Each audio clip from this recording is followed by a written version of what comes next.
wide-ranging impacts, as you would have seen this week, from T&T athletes, administrators, officials. One such athlete, well, former athlete that is, and an official, and also broadcaster who will be impacted and who can speak a lot about his knowledge covering on the international scene for NBC is Ato Boldon, who joins us via Skype now. Ato, good morning to you. Good morning, Ron. Thanks a lot for joining us. Good to be here. The first and most important question, it's now a global pandemic, the World Health Organization says. With the news over the last 24 hours, in your opinion, covering the beat of the Olympics and athletics, should the Olympic Games go ahead, start July 24th? I don't see how, given the current situation in the world, I don't see how the Olympics can be held in a traditional way. And when I say in a traditional way, I mean with stands full of spectators and with athletes competing.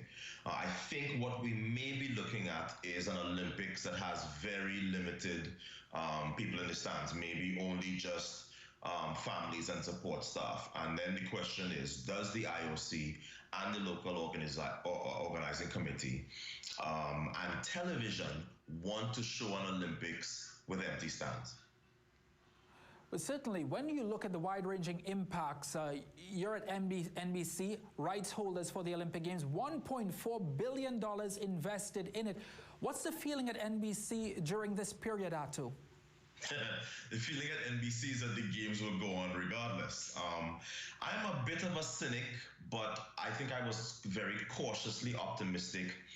I'll say up until a week ago that, you know what, because of the money spent, not just by us, by all the rights holders, and certainly by Japan, who have taken very drastic measures to make sure that they limit their numbers, right? So in Japan right now, I know firsthand because some of my friends are there. Schools have been shut down, and most companies, most businesses have told people, do your work from at home, come to work only when it's necessary. Japan didn't do that idly. They did it because their experts, like all the other world experts, told them that the one thing to combat a fast-spreading virus like this is to keep groups of people from forming. As the weeks go on, and certainly in the last 24 hours, I am a little bit less optimistic that the Olympics will even take place in 2020. That's a very, very big statement. Do you think the IOC is willing to go that far? They seem unwilling.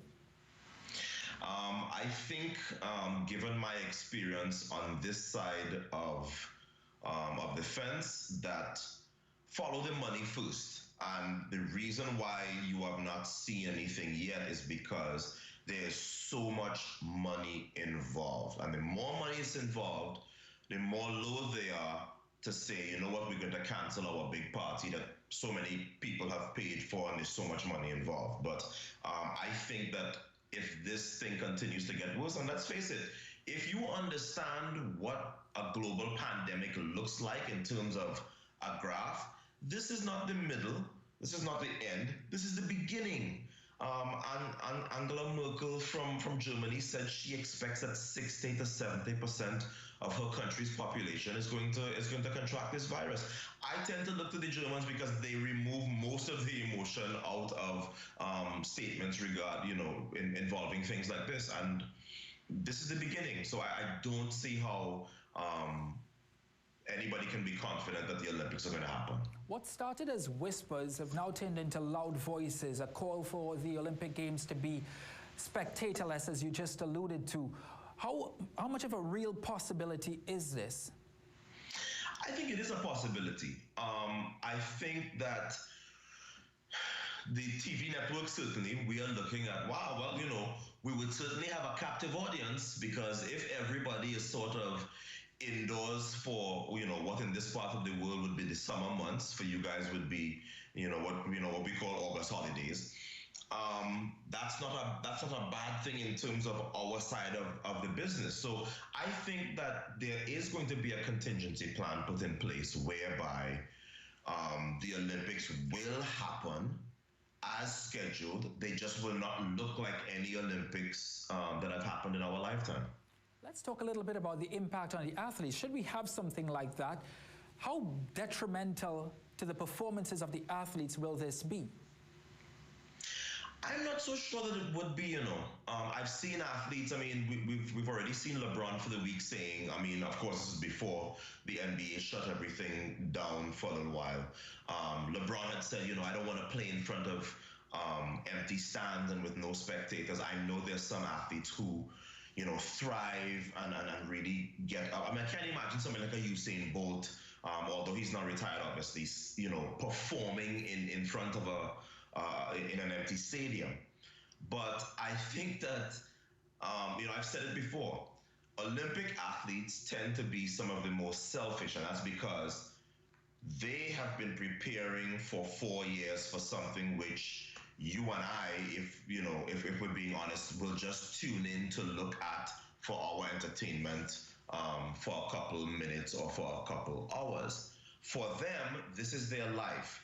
They have dedicated everything, they have sacrificed, they have given up things that I always say civilians cannot imagine. I think if you give them the option of no Olympics till 2022, which is what I saw in the British press yesterday, which is what the Japan organizers have suggested, or you go and you have your Olympics, even though it may not be with full stands, I think a lot of them are going to say, you know what? Let's just do it this year, particularly the ones who are likely in their last Olympic Games. Because I think of an Allyson Felix of the United States or Shelly-Ann Fraser-Pryce of Jamaica. Shelly-Ann Fraser-Pryce is trying to make history by going out with Olympic gold number 3. No woman has ever done that in history. And Allyson Felix is trying to go out because time is running out. I think she's going to be 34 this year or 35. So if you shift the Olympics 2 years, in the future, you've essentially taken away their chances to write the Olympic script, and I think that's going to be a real issue for them. As a coach, how are you dealing with this, and how are other coaches dealing with this around you? I am trying not to be self-centered about it. This young lady here is having a phenomenal season. She was number 6 in the world last year in the 100 at age 17. I don't think that 6 people are going to beat her in the Olympic final. I think she has a very good chance to be an Olympic medalist. But I don't want to be self-centered about it. 200 people died in Italy yesterday. 200 in one day. So it's really not about our little problems over here. People are, no matter how cynical, the most cynical person you know is, this is a real thing. It's not the flu. Like people are saying, oh, it's the flu and the media making a big deal about it. No. I am talking to people who I know that live in Italy. I am talking to people I know who live in Japan and live in China. You ignore what is going on with this thing at your peril.